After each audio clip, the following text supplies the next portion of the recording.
Thanks again for rejoining us on the program Politics Today on Independent Television and Radio. Our next guest on the program is a former SUG president of the University of Benin, is also former presidential spokesman for the NNPP Presidential Campaign Council in the last presidential election. He's also the chairman of the League of Patriotic Lawyers and the Ugineni of Igwebe Kingdom. Thank you for joining us on the program. Thank you so much. Thank you so much. Thank you so much. Thank I'm you happy so to much. be home again. Show. And you're with the vintage Kwankwasia movement. But that's a subject for another day. Yeah. A lot is happening in the build-up to 2027. One of the things that I've observed is the fact that some of the differences that have been inherent in the party, they really start manifesting, or they are manifesting more now as most parties move towards the National Congress. What do you make of this trend that we've seen in recent time, particularly with the emergence of ADC as a coalition platform? Well, let me start from inception, that because we are in opposition, we had forces determined to extinguish NNPP. But for the resilience of our leader, Dr. Musa Rabi Kwankwaso, or Madugu, that is the teacher, NNPP would have long been gone. And things like, trying to give the party a bad name in order to hang the party, trying to extinguish good people, so to say, was manifest. So Kwankwaso has been very, very resilient in bringing the party to its present level, and we remain resolute that we are going to be fighting things that are still manifest, or what I always say, Fela style PhD, poverty, hunger, and disease. So we are still standing alone, and we are watching the political terrain, how it unfolds.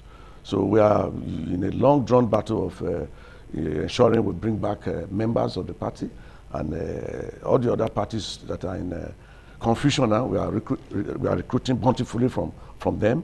And we're on a good stead. Okay.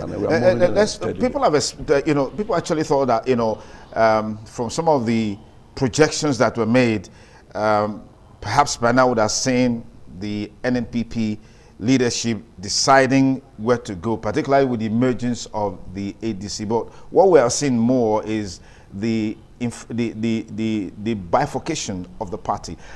Someone said that NNPP, just like the PDP and some other parties, is now factionalized. How true is that? And what is the party doing to resolve this? Well, I think these skeptics, these critics, they do not really know enough about the resilience, I say, of the NNPP.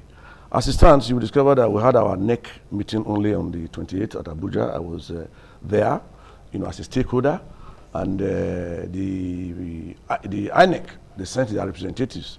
If you go to INEC website, you'll be able to know the faction that is recognized. The faction that is recognized, the faction that has that logo, the academic cap, and the academic gown.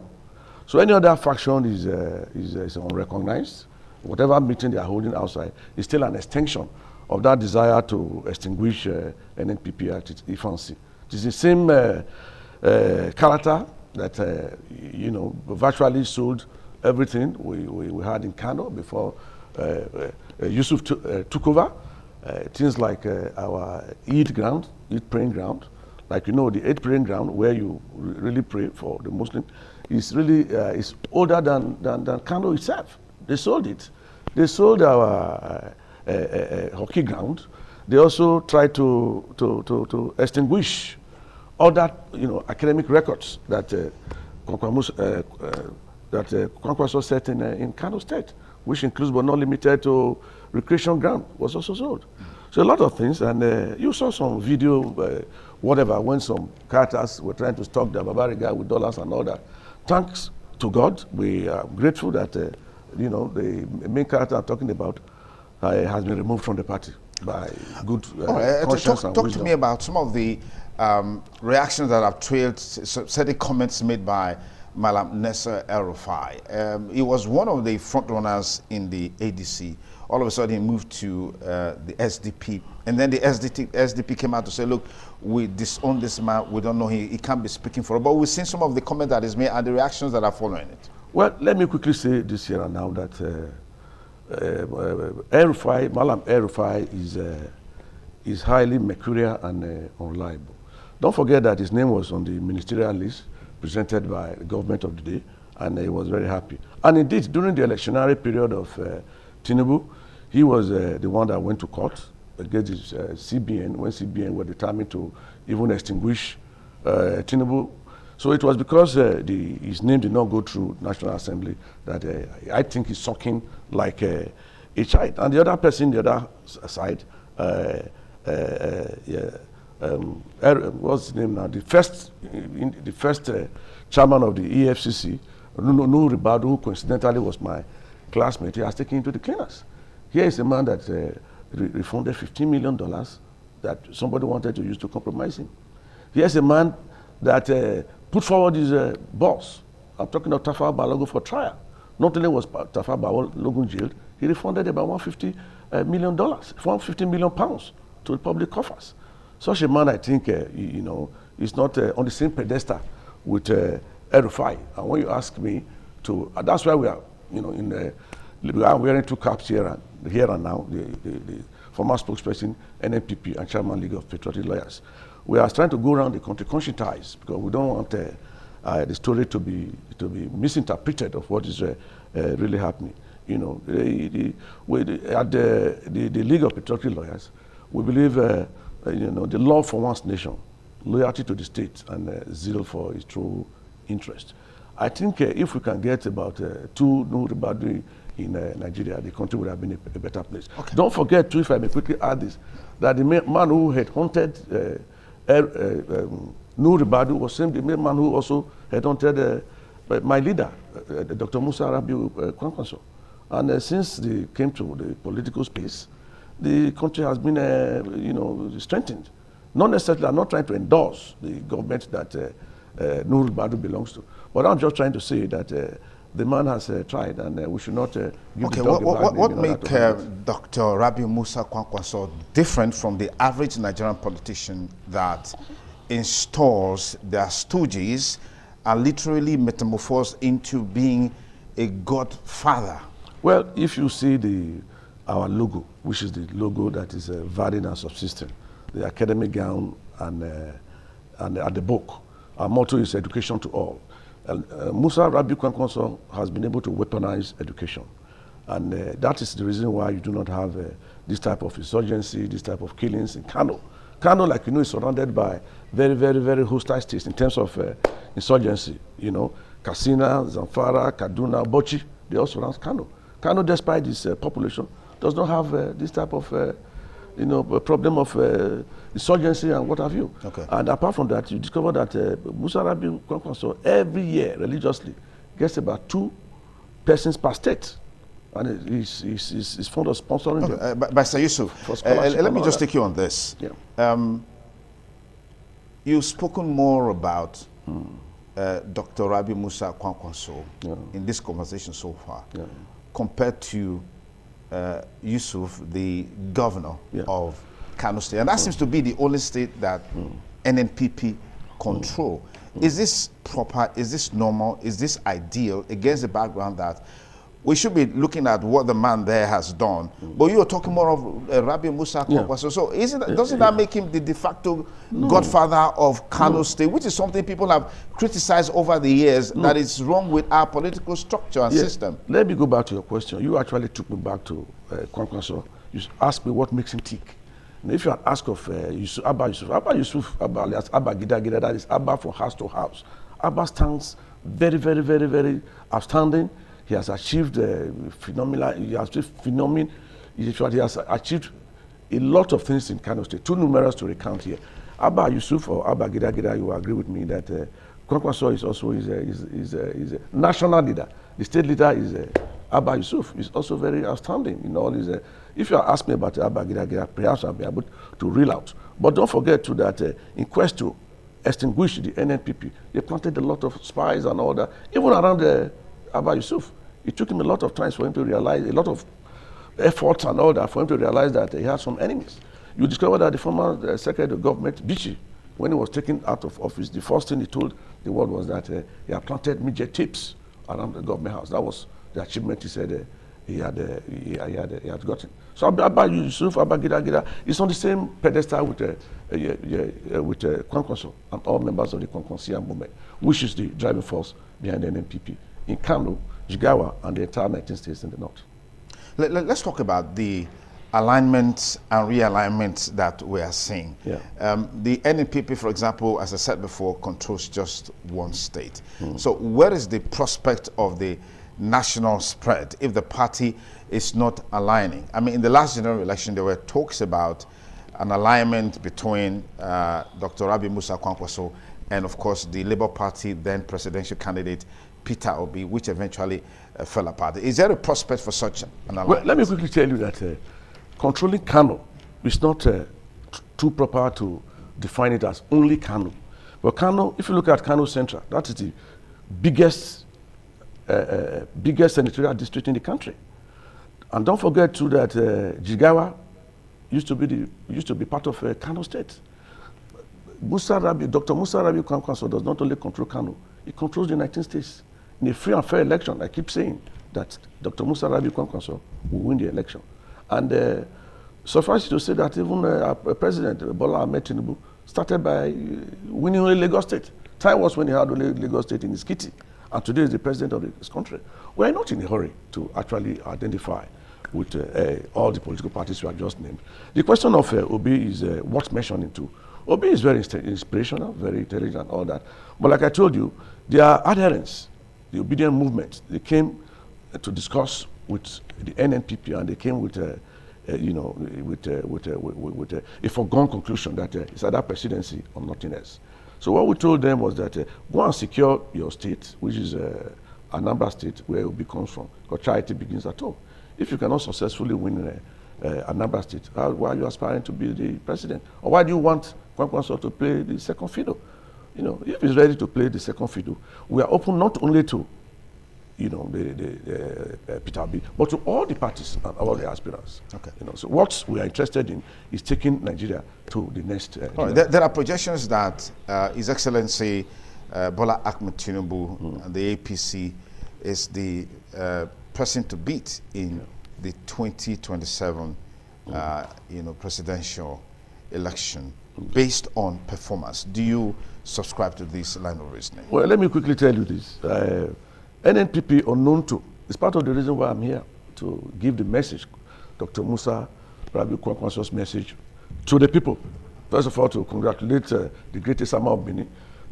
My leader, Dr. Musa Rabi Kwankwaso, was here when he launched his book, and I'm also here to congratulate him on his birthday. So Sama the Great were congratulated here and now, and we wish you many years of healthy living and all that.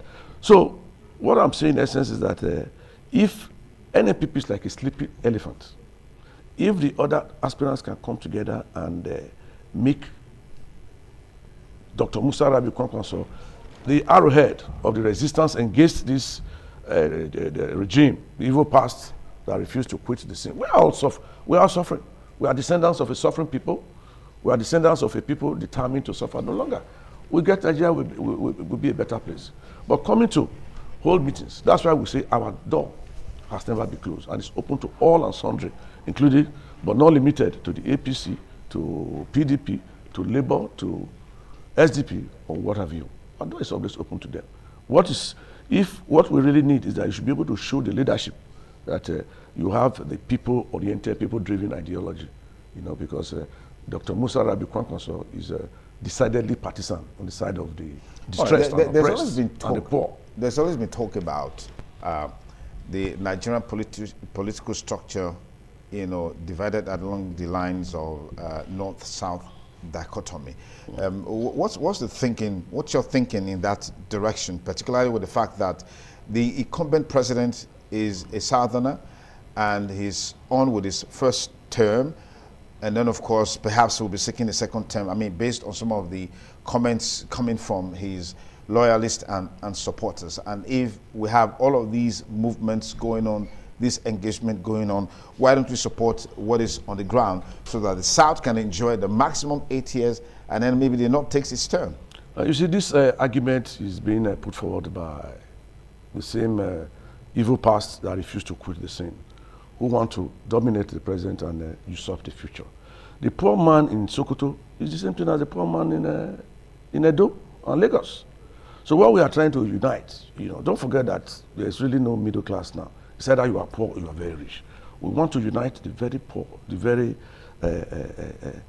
wretched of the earth, to come and unleash their venom. Venom is vote against whosoever is the present government. And we are doing it very frankly. Or if the present government is ready to make the poor part of their theme, then we'll say that they will go the distance in having our talk, or having or enhancing any relationship with the Conconcea movement or the NNPP. Okay.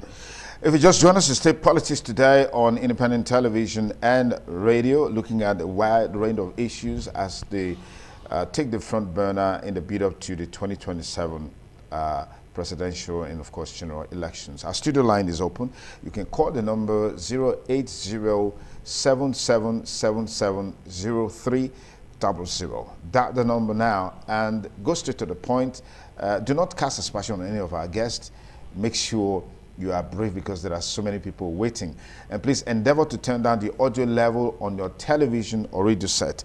Hello, caller. Good morning. Tell us your name and where you're calling us from. Good morning. Good morning, my good brother. Yes, good morning. USA is talking to us. Yes, go ahead. This is USA calling from St. Xavier's. Okay. My brother, I want to ask you a simple question. Is it possible for a man to come up with success, can't say what he doesn't understand? I want to answer that question. It's not possible. Beautiful. In the same way, Nigerians don't understand what the white man says when he says, government of the people, by the people and for the people. Number one, if we ever knew the meaning of democracy, we have no moral justification allowing politicians to borrow, sell their properties. When they get to power, brother, what do you expect? We can tell the whole nation that EOCA collected 1 billion from Atiku to enable him emerge as the presidential candidate.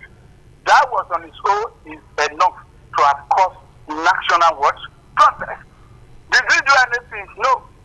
Politicians will borrow money here and there. When they get there, how can they work? Remember in law, we have the saying that he who comes to equity must do so with clean hands. Our ancestors, who never went to Oxford or Harvard, they knew what was democracy in their traditional political practice. They deserved it.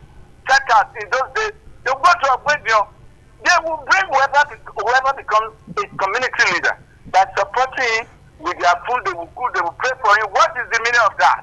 The Americans, right from primary school up to university level, they will contribute money. Both the rich and the poor, they will now become Mr. President. Donald Trump is a billionaire. But they told him, no, hey, guy, we got to contribute our money and make you a president. When you get there, do what is right for the greatness of the United States of America. Do we do that in Nigeria? Yes, I know. So anybody believing politicians can fix this country is all illusion. Let us start supporting them as from today and stop them from using their money to get to that place where we. All right, USA, thank you for your perspectives on the conversation today. Our studio line is still open. Let's get more views just before we call it a wrap on the program. Hello, caller. Good morning. Hello, good morning. Yes, good morning. What's your name and where are you calling us from? All right. My name is Kingsley. I'm calling from KEN. Kingsley, go ahead. All right. I just want to light on the man. That Mr. Joe Yakubu. Yes. Your first analysis. Yes. Hello? Go ahead. We can hear you. Go ahead. All right. What I want to say is that we know we have a lot of political parties in Nigeria. Yes. We have the APC, we have the PDP, we have the SPON, we have the ADC, we have the NINC. And we also have a party called APC PDP. We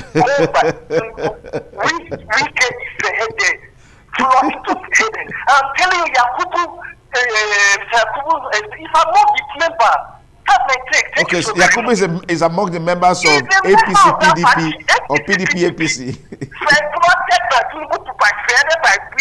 You know now, you are laughing. Don't you know? No, but he came at this just now. He said he's the member of the PDP. You are the one saying that he's a member of APC PDP and Wike is their leader. Yeah, which is a party by which Wike is spearheaded and slot line. Okay, all right. Let me pause it there so we can give more people the opportunities as well. Thank you. Okay, 08077770300. That's the studio number. Give us your call and let's get your take on our conversation so far. Hello, caller. Good morning. What's your name? Morning, Sonny Kokoso. Good morning. Sonny Yadosa is my name. Sonny Yadosa, please go ahead. We are going back to where you started for over 20 years ago. We have talked about this issue before. As long as we are not following due process, the kind of conflict you're going to have in the various political parties will continue. We have said before that, I think you remember, we talked about the CPC in China. We talked about the ANC in South Africa. Let us use their model, where the governor is not the leader of the party, neither the president of the party. You go through due process. Everybody pay dues. Not let me help you or borrow you money. Everybody pay dues. Tambo Becky was not doing what they wanted. He was asked to resign. He didn't have a choice than he resigned. A president is not bigger than the party. The consumer did the same thing. He didn't have a choice than to resign. Well, listening to my post right now, you are aware that too much allegation on him because of the issue.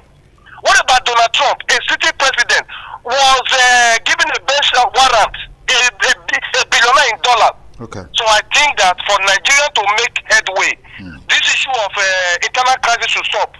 Everybody must hold the party and must follow due process. If we don't do that, we're going to have crisis. I think I want to thank Mr. John Yakubu. I think he has made a very valid point. Can they look inward? Because I also encouraged Dr. Tony Azegimi there, he didn't listen. Let us look inward and see how we can make Nigeria great. Good morning, God bless Nigeria. Thank you very much, Sonny Yadosa. Just one more call and then we'll call it a wrap with our guest here in the studio. Hello, caller. Give us your name and let us know where you're calling from and then go ahead with your contribution. Please endeavor to turn down the audio level on TV and radio. Good morning. Salute you, sir. Yes, go ahead. What's your name? Okay, this is Raf Yoraku from Titijaroe. Ralph, go ahead, please. Go ahead. I will salute Chief John Yakubu. Okay. The man was very dogged in his submission. I think the truth, we all need to embrace the truth, no matter the ethnicity, the background, and the race you are coming from. Okay. Well, that's the much we have for you. Let's take your parting shots on the program. I mean, in the build up to 2027, what are your expectations? Well, we are of the firm opinion that we should come together because, like I told you before, the essence of defeating the status quo is that we should come together. If we don't come together, we'll be forced to die separately, so to say. Because our elder says it is actually the curse of the snakes. If all snakes come together, nobody will dare approach them. But they leave one unto itself, an easy prey they fall to man. So ask the poor to come together and let us oust the government. All right. Thank you very much. Thank you so much. Thank you so much. Thank you. Well, that's a package today on Politics Today on Independent Television and Radio. Hope you had a great time with us. Be sure to join us on fresh edition of the program next week, Saturday. Once again, I want to say happy birthday to our chairman, His Excellency Sir Chief Dr. Gabriel Osawa, CFR, the Isama of Benin Kingdom. Have a beautiful weekend.